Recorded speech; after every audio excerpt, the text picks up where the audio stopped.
Hey guys, what is going on? This is Ip of RageQuitTV, gonna be casting a game between TSL.Inori and Liquid Zenio.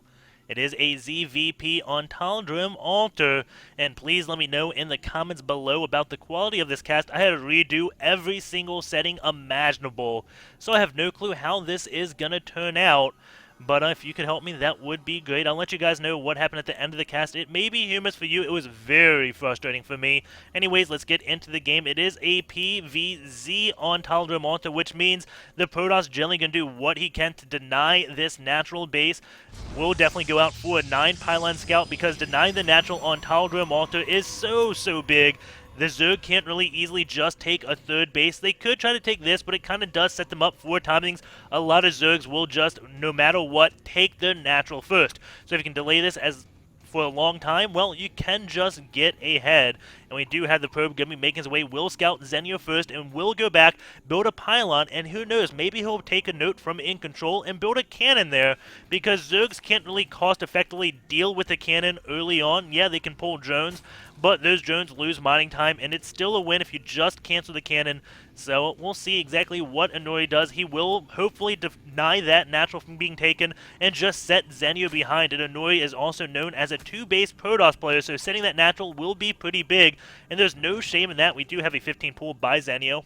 But that's kind of how MC did get his name, by 2-basing, getting his mechanics up really high, because to be an effective 2-base player, you have to have really good macro mechanics and not miss a beat on those weapons. And then eventually you can transition into macro games, so I don't think it's a big shame in Inori being known as a 2-base player. He does do a lot of weird gas timings to throw his opponent off. Going to be going for that Nexus first, so we can see it starting right now at 245. We'll see when Zenio wants to build his hatch. It looks like he wants to build it at 250, and the probe not going to let him going a little bit far, but Zenio does not capitalize and build the hatch. I think he can possibly sneak this in. Inori being a little bit careless, and will be building the pylon as his shields do go out. And now just me going in, and the drone does pull away. He wants to keep his probe in vision of this area to see if Zenio sends another drone down. That is a Overlord, not a drone, to go over to the third base. So you can see Zenio just waiting for that. Doesn't see another drone going down, so he knows that Zenio isn't going to be taking that third base. And just going in, trying to harass this drone a little bit. Lings do come out, and that is the end of this pylon. It looks like Zenio will be able to take his expansion before the 4-minute mark, which isn't bad at all. It's not good. Ooh, a gateway does get placed here, just denying this a little bit longer. It's so good that Zenio built 4 Lings instead of just 2 Lings, so he can deal with this gateway, denying the hatch for just a little bit longer for 37 minerals. I think it may be worth it. Who knows? He is definitely known as a 2-base player, so if he does a 2-base timing, denying this natural is so good, because that does deny how many units your opponent will have, obviously. Do have the gateway and forge completed. We'll see the next core not down yet, being a little bit delayed. Does put that down when he has 200. Could have got down a little bit earlier and hit a little bit sooner, but maybe Inori won't be going for any type of 2-base. Does have 1 gas up now, just starting to mine, and going to be getting his 2nd gas right now. This Overlord is in vision of the forge. Doesn't see any upgrades immediately, but this would be way too early for the Protoss to start an upgrade. Generally, it will start right around the time the next core does finish, if he wants to go for any +1 timing. And we can see here that delaying this natural does set Zenio a little bit behind, because look at all the drones. All these drones are half a drone. So right now, Zenio has 3 idle drones, pretty much, just because he's way oversaturated. He didn't take a gas, so this is not good, really. That's not ideal, not that good of an open. Now just going up into idle drones, will be transferring a lot of them over to the natural, going to be fixing that cause. But Zenio did lose out on some minerals because, well, his hatch wasn't up to mine drones there and just overbuilt on drones. So you can see right now the harassment from Inori. Despite him actually taking a loss of, let's say, 50 minerals to cancel the pylon and gateway, he probably did more than that to Zenio, just based upon Zenio having too many drones mining at his main. And we do have +1 now started for Inori on that forge. Zenio actually can't see this next core, so he doesn't know exactly where the Chrono Boost are going. Does see 2 Zealots out, going to be moving across the map. A Stalker is on the way, and again, can't really see where's Chrono Boost are going. I guess he can keep an eye on that forge, but generally, you do Chrono Boost both the Forge and next core, so Zenio will not know that, and we don't have any more gateways being built by Inori. So we'll see exactly what his next tech structure is, and as I say that, 2 more gateways do plop down on the map, and a Stalker is on the way. The probe is chilling at this one watchtower. Zenio is building a handful of lings. Did see those zealots move out, and he does not want to let Inori get any map control whatsoever. Gonna stop droning for a little bit. You can see Inori has more workers, but Zenio gonna be taking map control with these lings. Has now just started speed, and that is a little bit odd of a timing of speed to be started. Using that first 100 gas for speed. Not something like Stefano would do. He generally likes to go for a very fast layer so he can stop any type of blink stalker rush. But it looks like Inori just going to be going with a lot more gates. Now 5 gates on the way. And any completed? Nope. He is going to be going up on 6 gates and now taking 2 of these gases. So it looks like it may be blink stalkers after all. Just delayed blink stalkers. Very odd timing for Inori. I don't know what else he would use these 2 gases for. Generally you don't see like a 6-gate Robo Bay. And there is a Twilight Council built, so I don't know if that was building when I did say that or as it went down. And one thing to note, Zenio only has this Overlord right here. It may have been beneficial in the scouting pattern to send the very first Overlord maybe behind here, so you can see these gas timings in the second Overlord to get up here. I don't know the timings on it. I know Protoss doesn't have that much mobile anti-air for a very long time, so I think you may be able to get away with that, as we did see the second Overlord did go all the way over here. Just going to keep an eye on this area for any pylons that do go up on that high ground.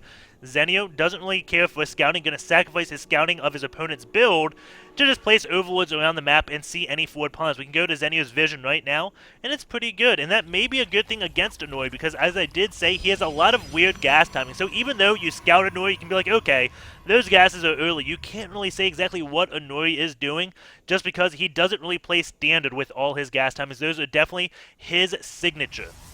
So it's very hard to scout him unless you do study him. That blink is halfway done. Roach speed is on the way. And it's not going to be that bad. Blink is going to finish before Roach speed, probably about 50 seconds before it. But Zenio should be able to hold on long enough to get that Roach speed out and get enough Roaches to deal with the Blink Stalkers, because we do have Inori going for a 6-gate Blink. And now Zenio sending out his Overseer to scout this. We'll be seeing the Twilight Council researching, so he now knows it is going to be Blink Stalkers, and he is already building a Hydra Den to deal with this. You don't need Hydras. His +1 missile attack also about finished. It has another 50 seconds. Looks like it is going to be timed up to this Roach speed. Very nicely done by Zenio. Does have the third base up with a Spine Crawler and a Spore Crawler, because again, he had no idea what he was going up against, so just protecting against everything, and now going to be taking out that one pylon. The probe does build another one closer down here. Zenio did spread creep, so this forward pylon is relatively far away. And Zenio just trying to keep the Force from attacking him. The Force can't really go to attack the natural unless he wants to sacrifice the pylons, which would not be a good thing, because this would leave a lot of units stranded. They are Blink Stalkers, they could get away, but it would put an end to this 7-gate pressure, I think it is, and maybe a 6-gate. We do have a cannon going down. This is also classic Inori, getting a cannon by his pylons, and you can see there's not much surface area for Lings to get to on the pylon on this, and the cannon as well, Lings coming in from there. I think that may have been a mistake, but this just makes the pylons pretty hard to take out by just Lings, so if Inori was down here, the pylons have a little bit longer to live because of that cannon. You can see the Lings just targeting that down, not going to be going for those pylons, and Inori just holding on. The +1 has finished for Zenio. And it's well done for Inori, because that finished way before. Going to be protecting this while doing harassment down at this natural. Going to be taking out this Queen. No, the Queen does live, and that is good. She may get one more inject. No, she actually will get that one more inject. Keeping that larva is so crucial. Zenio doing a great job with his injects. His Queen's not stacking too much energy, and you can see now Inori is starting to use that Blink Micro, keeping his Stalkers alive, killing a lot of Lings, going in this army supply. You can see that Inori has 62, while Zenio has 90. It looks like he may have enough to pull this off, but those Stalkers do have Blink. That is very good. Attacking into this cannon, the cannon absorbing a lot of damage. Cannons are definitely cost effective, and now Inori is pushing Zenio's forces back, but a weird Blink does go down, picking off one Stalker. Actually loses 2 Stalkers from that one weird Blink. Meanwhile, we do have Stalkers down at that third base going down, and it looks like Zenio may have just enough to take these out. There's Hydras in the back doing a lot of damage to these Stalkers. They are low on shields. Still plenty of Stalkers, but these are the ones that have already blunked and do go down very quick, and there goes the GG by Inori. And unfortunately, I don't have SC2 gears installed right now. Forgot about that. The story is, well, as many of you know if you listened to my cast yesterday morning, I wanted to get the new processor that came out, the Ivy Bridge, which I did get. but I had to buy a new motherboard because my current one didn't support the socket. So I got a motherboard, solid state hard drive, so I can write VODs to it easily. New RAM, faster RAM. And what else did I get? Oh, processor, motherboard, hard drive, RAM. That was pretty much about it. So, got home, opened up my case, and my motherboard was about a ½ inch too big. Oh my god, was I furious, because it took me like 30 minutes to get my old motherboard out because I did have an Alienware before. Don't hate me, I got a huge discount on it, and those big warranties are definitely tempting when you have Dell that will send you equipment next day pretty much. That's what I had on it, so if anything did fail back when I was doing live streaming, I'd have a replacement for free next day, which was tempting, so that's why I had an Alienware. But all that is custom, so motherboard didn't fit in my case. So I had to rush out to Best Buy again. Don't hate me, it was 7 p.m. on a Sunday, and Best Buy closes at 7 p.m. So I got in just in time, got the case. I was so happy I got in the store. And went home, put my motherboard in, then was hooking up, tearing out my power supply, which took me like another ½ hour to get out of my Alienware. Go put it in my new case. It is about 2 centimeters too big. So couldn't fit into my new case. So I was without a computer for a night, which is why you didn't have any cast last night. So on my way home from work today, I pick up a new power supply and go hook everything up. And, well, my Windows, because it was a custom install probably from Alienware OEM, didn't support my new motherboard. So whenever Windows was booting up, it would blue screen on me. So I had to reinstall Windows. I know I probably could have done a repair, but I don't really like doing that. I'd rather just go for a clean install. So I decided, you know what? I got a solid state. That was for VODs, but if I have to reinstall Windows, I'm going to reinstall it to that. So reinstalled Windows to my solid state, booted it all up, and I was like, oh my god. Every setting is not here, along with all my applications. So I had to reinstall XSplit, StarCraft, DxTory, all that stuff. And then after that, I realized, my microphone settings are not here. My game settings are all dorked up. It was just a thing after thing. Finally got everything configured, and I believe it worked. This is kind of an experimental cast. Why I did an Inori game, because I had a feeling it was going to be a 2-base play because it is Inori. So it's not a long game, so if my cast fails horribly, it was only like 20 minutes wasted. This game was 13:20, so maybe 15 minutes wasted in the cast, and I'd have time to do another game.